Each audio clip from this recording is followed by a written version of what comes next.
God, in his goodness and in his mercy, sent forth his son, who was not born of ordinary generation, but was born of a virgin. Yes, the virgin birth matters. Why? Because if he's born of ordinary generation, he's born in sin. But because he's not born of ordinary generation, he's not born in sin. He's clean of sin. His record is clean. And he keeps his record clean. And he obeys God's law.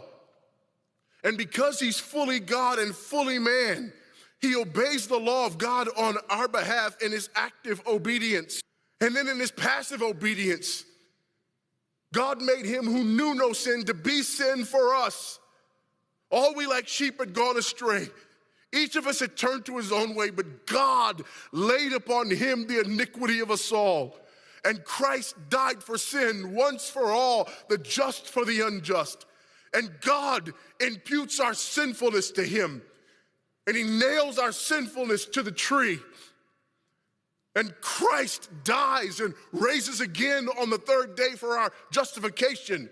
And there's another imputation. The righteousness of Christ is actually imputed to us so that God can be both just and the justifier of the one who places faith in Jesus Christ.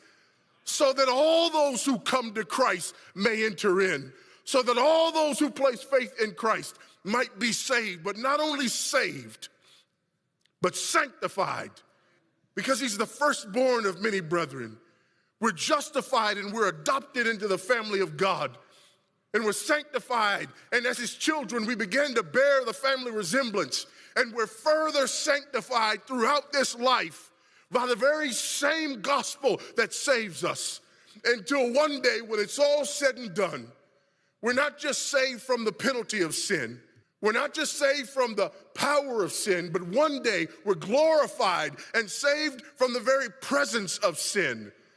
That's the gospel that we preach. That's the gospel that we need.